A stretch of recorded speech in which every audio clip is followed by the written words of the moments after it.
তেলাওয়াত শেষ হচ্ছে। মনে হয় আমাদের এখন 32 সাইকেল চলছে কোরআনে, হ্যাঁ 33 সাইকেল, মানে আমাদের 32 বার পবিত্র কোরআন এখানে আমরা অর্থ সহকারে খতম হয়ে যাচ্ছে। আমি সবাইকে যে কথাটা বলি প্রতিনিয়ত, সেটা হচ্ছে আমাদের জানতে হবে যে কোরআনটা কি। কোরআন মানে যা বারবার পড়তে হবে। কোরআনের প্রকৃত অর্থ হচ্ছে যেটা বারবার পাঠ করতে হবে। আর তিলাওয়াত, তেলাওয়াত শব্দটার অর্থ হচ্ছে সেই সাথে উপলব্ধি করতে হবে অন্তরের অন্তঃস্থল থেকে। তো আমরা যেহেতু এমন একটা কালে, কোরআন তো সর্বকালের জন্য এসেছিল, কিন্তু কোরআন সর্বকালের জন্য আসলেও কোরআন মূলত এসেছিল একটি কালে। কাজেই সেই কালের সেই দেশ, সেই দেশের কালচার, সংস্কৃতি, প্রেক্ষাপট, কোরআন যেমন প্রথম কোরআন আসছে কি নতুন একটা সম্প্রদায় গড়ে তোলার জন্য। সেখানে রাসূলুল্লাহ সাল্লাল্লাহু আলাইহি ওয়াসাল্লামের কাছে যে সমস্ত নির্দেশ আদেশ যা কিছু এসেছে, উনি যেটা যেটা ফেস করেছেন সেই সিচুয়েশন এবং সেই আরব দেশের মানুষের চারিত্রিক বৈশিষ্ট্যগুলোকে ট্যাকেল করার জন্য উনি কিছু নির্দেশ প্রাপ্ত হয়েছে, সেটাও সেই কোরআনে লিপিবদ্ধ রয়েছে।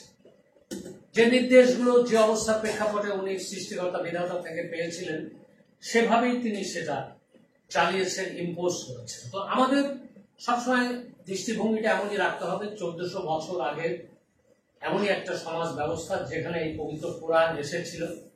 তখন ফিজিক্স, জ্ঞান বিজ্ঞান, স্কেলার ফিজিক্স, কেমিস্ট্রি কিছুই ছিল না, না ছিল ইকোনমিক্স, কিছুই ছিল, তাই না?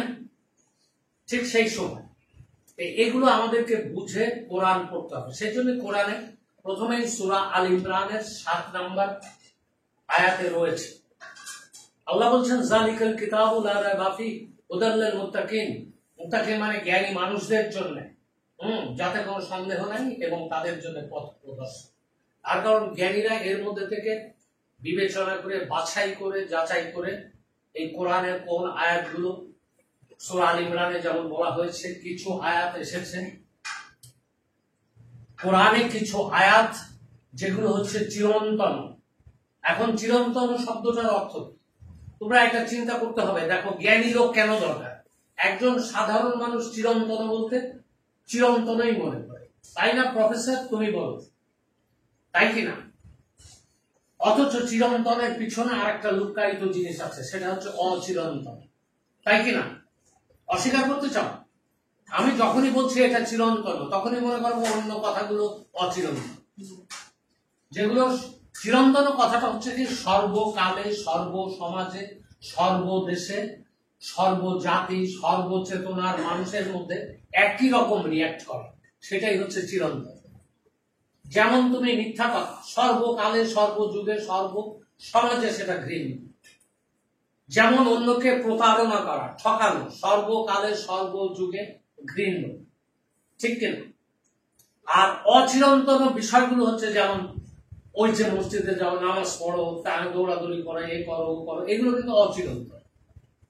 আর আমাদের ব্যাপারটা হচ্ছে কি, আমাদের মুসলিম সমাজে কিছু মূর্খরা যারা অচিরন্তন গুলোই আমরা আমাদের সমাজকে প্রচার করে চালু রেখেছে, কিন্তু চিরন্তন কিছু জিনিস নাই।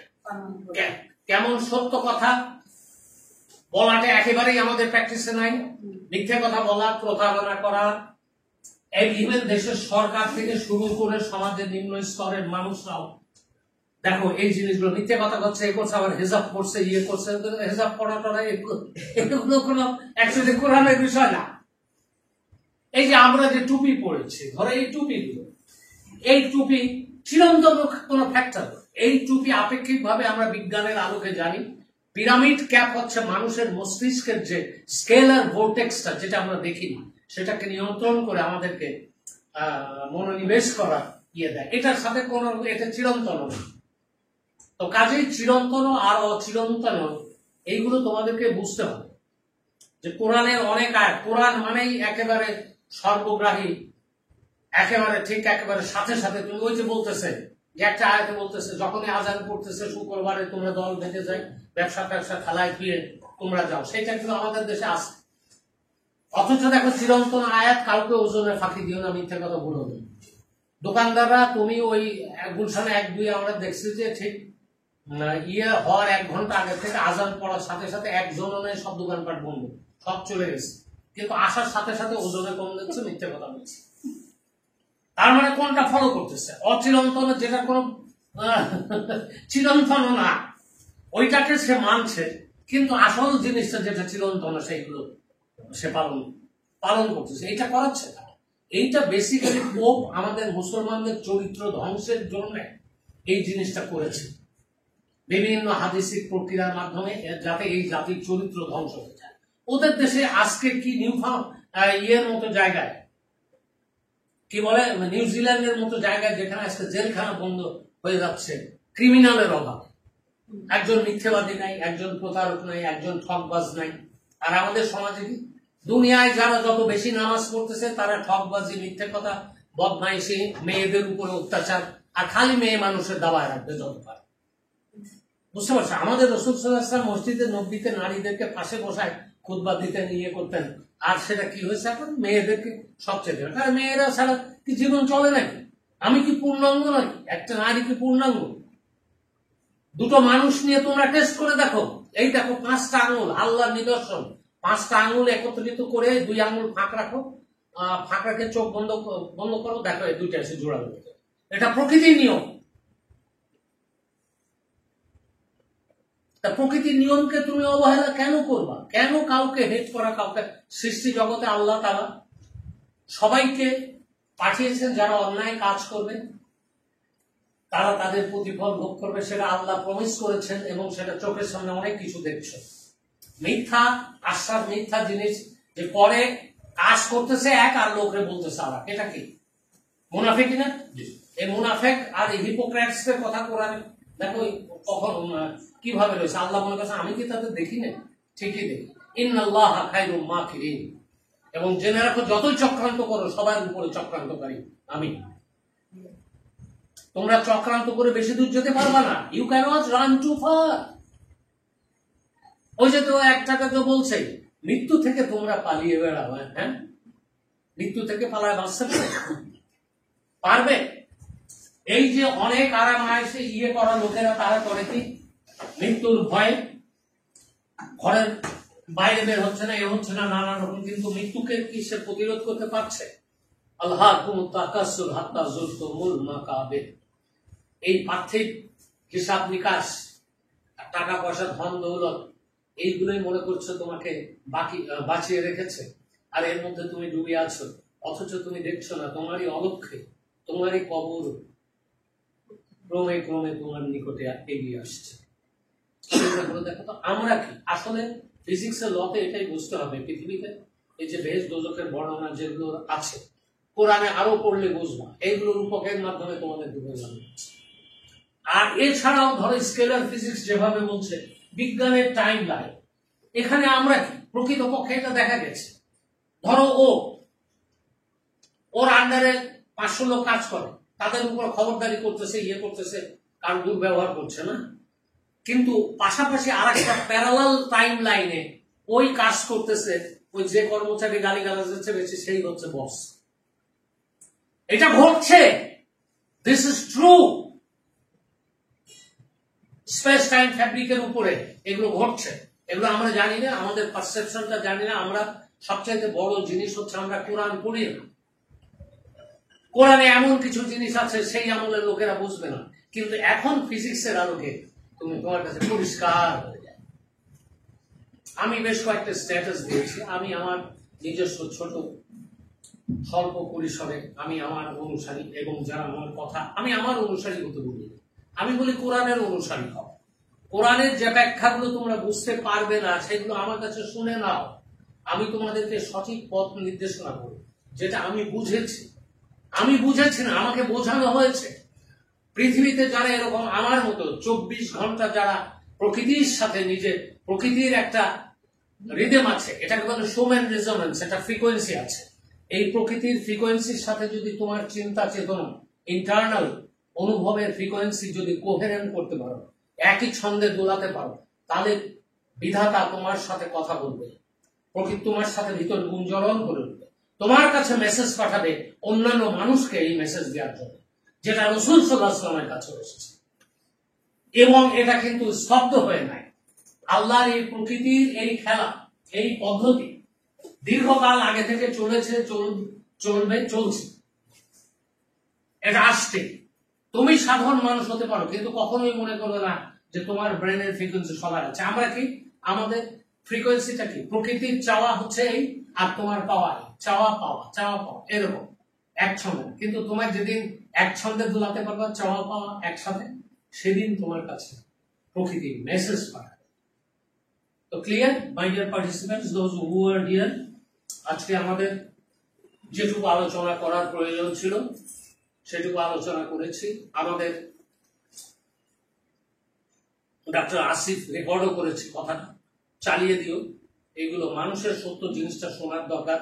আর যারা এরও বেশি বুৎপত্তিগত জ্ঞান অর্জন করতে চায় তারা অবশ্যই আমার কাছে আসতে কোনো দ্বিধা করবে না, যে স্যার আমি এইটা বুঝতে পারছি না, এইটার ব্যাপারটা কি। আমিও যে একটা জায়গা দিয়েছি, আল্লাহ বলছেন দেখো পৃথিবীতে হীন প্রকৃতির লোক তারাই যারা কথায় কথায় কসম করে না, এটা আছে তো। আবার কোরআনে আল্লাহ কত জায়গায় কসম করছে, হাজার জায়গায় আল্লাহ কসম করছে। তাহলে সাধারণভাবে সাধারণ মানুষ কি বুঝবে? একটা মধ্যবিত্ত বুদ্ধিজীবী সে কি মনে করবে, আরে সালার আল্লাহ 2 নাম্বার। এই যে দেখো অনেক লোক আছে তারা বলে আরে তোদের কোরআনে কন্ট্রাডিক্টরি কথা তো বোঝায়, অথচ কোরআনে আছে, কোরআনের বিপরীতমুখী কোনো কথাই নেই। কিন্তু আপাত দৃষ্টিতে তোমার কাছে মনে হচ্ছে আল্লাহ বলছেন সবচাইতে খারাপ লোকেরা কথায় কথায় কসম করে, অথচ আল্লাহ নিজেই কসম করছে, তাই না? একজন সাধারণ প্রবৃত্তির লোক কি মনে করবে যে তাহলে কোরআনটা ফালতু। কিন্তু আসলে তা না, এটা বুঝতে হবে। পড়ে না, না না কেউ পড়ে না, কোন হুজুরেরা পড়ে না, তার শিক্ষিত হুজুরেরা পড়ে। হ্যাঁ, হাদিস, ফিকা, ইজমা, কিয়াস সব মানুষের তৈরি। আর ওটা তো ইটারনাল জগৎ থেকে এসেছিল রাসূলের কাছে। ইভেন তোমরা লক্ষ্য করলেই দেখবা যে অনেক ক্ষেত্রে দেখো কোরআনে আমাদের রাসূল সাল্লাল্লাহু আলাইহি ওয়াসাল্লাম আবু হুরায়রা নাম দিয়েছিল না ওনার এক সাহাবী, হ্যাঁ ওই যে আব্দুল বাবার নামটা আবু হুরায়রা, মানে বিলের বাপ। কেন? সে বিড়াল পুষত বেশি। অথচ কোরআনে পরিষ্কার আছে কাউকে বিকৃত নামে দেখানো। তাহলে কি রাসূলুল্লাহ জানতেন না? ওনার কাছে তো নাজিল হয়েছিল বিকৃত নামে না ডাকার জন্য, কিন্তু উনি আবু হুরায়রা নাম দিয়ে ডাকলেন কেন? এগুলোর মধ্যে ব্যাপার আছে বোঝার। আসলে রসুলকে বলতেন না, রসুলের কাছে যখন নাজিল হচ্ছে তখন আল্লাহর সমস্ত নির্দেশনা ওনার কাছে আসছে, সেইভাবে উনি চলছেন।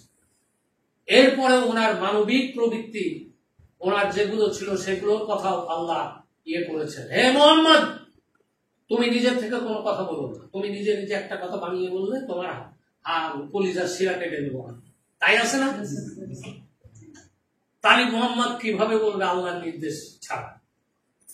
হ্যাঁ, আমরা ঐতিহাসিক প্রেক্ষাপট যদি বিশ্লেষণ করে দেখি, রাসূলুল্লাহ সাল্লাল্লাহু আলাইহি ওয়াসাল্লামের কাছে যখন ওহী আসা বন্ধ হয়ে গিয়েছিল, তারপরে উনি অনেক ডিসিশন নিয়ে উনি দেখেছেন এটা ফলাফল। উনি যেমন আগে যে কোনো রকম একটা কন্ট্রাডিক্টরি সিচুয়েশনে পড়লেই আগে বলছে তোমরা চুপ রও, যেমন হুদায়বিয়ার সন্ধির সময় তোমরা চুপ থাকো, আল্লাহ থেকে যেটা নির্দেশ আছে সেটা দেখি। প্রত্যেকটা সাহাবী বলছে যুদ্ধ হবে, উনি যখন ওনার উপরে ওহী আসলো না, আল্লাহ বলছেন না সন্ধি করো, তারপর রাসূলুল্লাহ সেখানে বিজয় লাভ করবেন।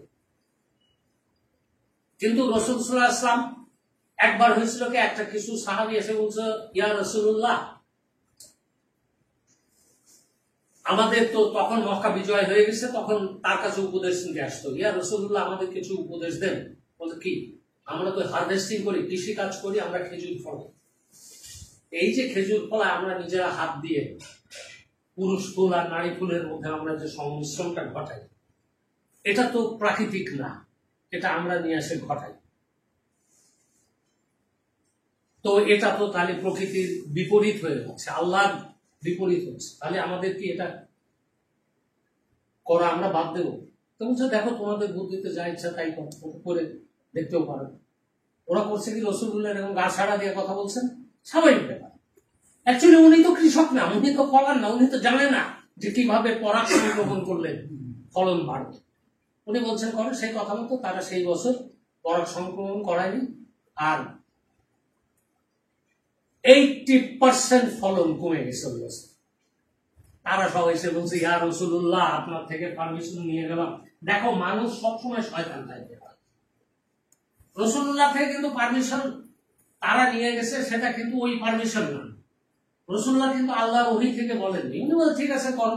আরে পরে তারা এসে বলছে, এটা তো এবার তো ফলন এরকম হয়েছে, আপনি তো বলছিলেন সাজেশন দিচ্ছেন। রসুল সাজেশন কিন্তু দেন, কিন্তু মানুষ তার ব্লেম দিচ্ছে। তখন রসুল একটু চটে গিয়ে বলছিলেন যে দেখো, আমি তো কৃষক না, আমি কখনো কিভাবে কি ফলায় জানি না। পরাগ সংক্রমণ তোমরা করো, পরাগ সংক্রমণ তো করে মৌমাছি, পাখি, টিয়ে, এরা পরাগ সংক্রমণটা আসলে প্রকৃতিগতভাবেই ওরা করে। তোমরা করতে অভ্যস্ত বলে হয়তো ওই ওই তোড়ে পাখি আর মৌমাছিরা বেশি আসেনি, যার ফলে পরাগ সংক্রমণ হয়নি। এবার তোমরা করাই দিবা যেটা প্রচলিত হয়েছে। আল্লাহ প্রকৃতির নিয়ম দিয়েছেন, এবং দিয়েছেন তার সাথে তোমাদের মাথা, ব্রেন ব্যবহার করা। সে ব্রেন ব্যবহার করে তোমরা বেশি ফলাতে, এখানে তোমরা করা আর আমার কেন কমাতে উল্লেখ হচ্ছে। তো বুঝতে পেরেছ, তাহলে রাসূল সাল্লাল্লাহু আলাইহি ওয়াসাল্লাম যতগুলো ওহী থেকে নির্দেশ করেছিলেন ওগুলো ছিল নির্ভুল, কিন্তু যখন মানুষ এসে চাপ দিয়ে ওনাকে নানা রকম পদ্ধতি বলছেন, তখন সেটা নির্ভুল প্রক্রিয়া অবলম্বন করে, এবং রাসূলেরও সেখানে কোনো দোষ নেই। তারপর রাসূলকে তারা গুরু মানত, গুরুর কাছ থেকে সেই সাজেশন দিত। তোমরা যেমন আমাকে গুরু মানো, আমার কাছ থেকে এসে এমনই। এই জন্য গুরু যে হতে হয়, তার ভার্সেটাইল ইনফরমেশন, নলেজ সবকিছু জানতে হবে, সাবঅর্ডিনেট স্টাডি থাকতে হবে, all the behaviors of nature and human behavior and nature। ঠিক আছে, তো thank you very much for listening. এখনই আমরা চলে যাচ্ছি আমাদের আজকের আলফা লেভেল মোনাজাতে। Alpha level